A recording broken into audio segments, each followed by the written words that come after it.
Praise the Lord. ஆண்டவராகிய இயேசு கிறிஸ்து நாமத்திலே வாழ்த்துகிறேன். மத்தேயு சுவிசேஷம் 19:26 தேவனால் கூடாத காரியம் ஒன்றுமில்லை.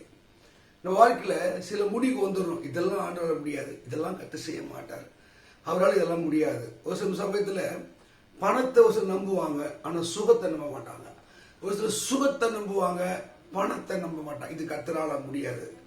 ஆனால் வேதம் சொல்வது தேவனால் கூடாத காரியம் ஒன்றுமில்லை. இன்றைக்கு முடிவுவாங்க, இந்த ஆண்டவராலே எல்லாமே எந்த சூழ்நிலையிலும் எந்த இடத்திலும் அவராலே செய்து முடிக்க முடியும். ஏனென்றால் அவர் தேவன், அவர் சொல்ல ஆகும், அவர் கட்டட நிற்கும், அவர் சர்வத்தை படைத்த அவர் இறைவனாய் இருக்கிறபடினாலே அவருக்கு மறைவாழ்ந்த உலகத்திலே ஒன்றுமில்லை. தேவ மக்களே, இன்னைக்கு நம்ம வாழ்க்கையில ஏன் இந்த பரிபூர்ண நன்மையை பெறவில்லை என்றால் தேவனால் இதெல்லாம் முடியாது என்று நாமே தீர்மானிக்கிறோம். அப்படினாலதான் நம் வாழ்க்கையில தோல்வி, ஏமாற்று.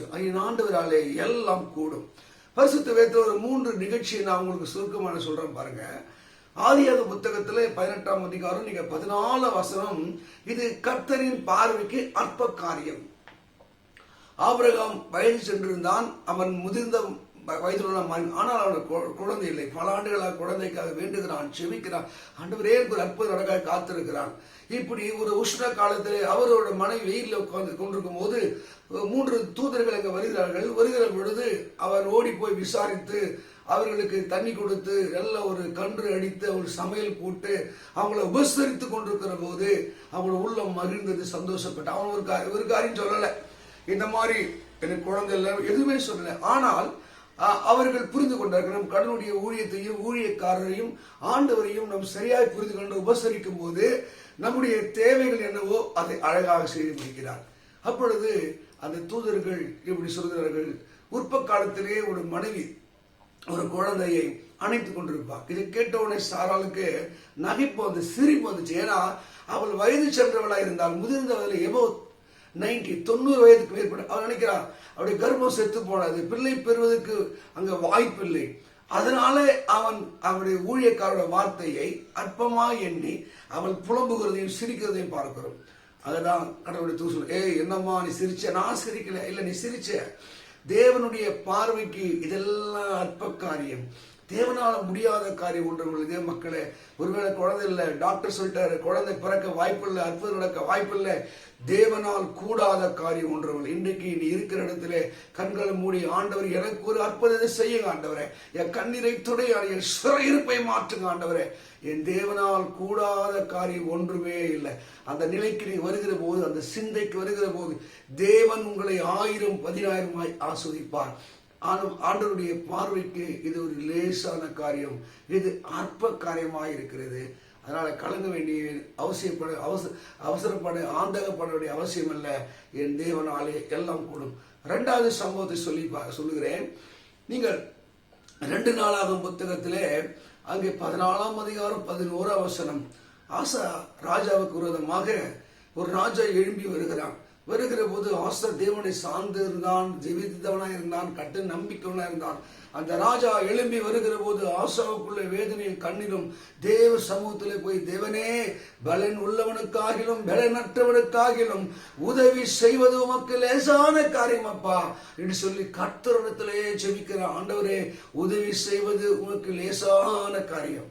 ஒருவேளை எதிரிகளோ போராட்டமோ கண்ணீரோ உங்களை மேற்கொள்ள வரும்போது நீங்க என்ன சொல்றீங்க?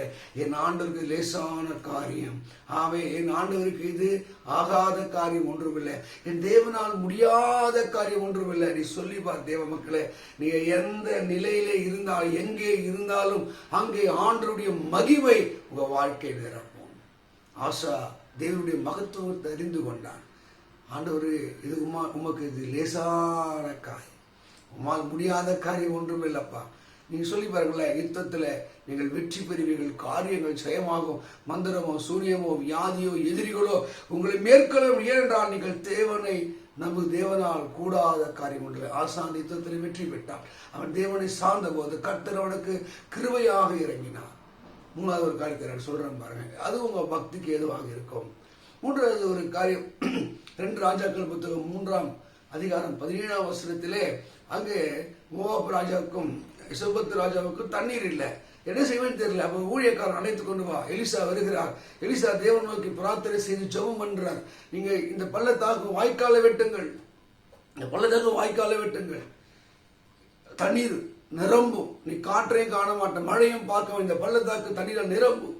அப்போ ஒரு தண்ணீர் வருவதற்கு, மழை பெய்வதற்கு காற்றடித்திருக்க வேண்டும், இல்லை மழை பெய்திருக்க தண்ணீர் வரும். ஆனால் தேவனுடைய ஊழியக்கார் வாயில் வருகிற வார்த்தை, காற்றையும் காண மாட்டேன், மழையும் பார்க்க மாட்டேன், இந்த பள்ளத்தாக்கு தண்ணீரா நிரப்பும். அப்போ ஒருவேளை அந்த கூடிய இந்த மக்களோட சந்தேகமோ இல்லை என்னடப்பா என்ன இப்படி ஆயிடுச்சுன்னு நினைச்சிருக்கலாம். அதுக்குதான் 17ஆம் வசனம் சொல்லுகிறார், இது கர்த்தரின் பார்வைக்கு அற்ப காரியம்.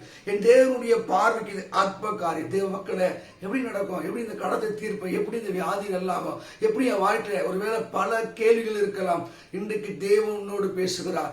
என் தேவனுடைய பார்வைக்கு இது அற்ப காரியம். இன்னைக்கு நம்புங்க, ஆண்டவரை நம்புங்க.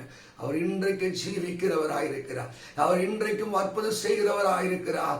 அங்கே சாராளுக்கு அற்புதமாய் தேவன் ஒரு குழந்தை கொடுத்து சாராளுடைய கண்ணீரை கர்த்தர் மாற்றினார் அல்லவா? ஆமே. அவள் சொல்கிறார், தேவன் பார்க்க இது ஆகாத காரியம், இதெல்லாம் சாதாரண.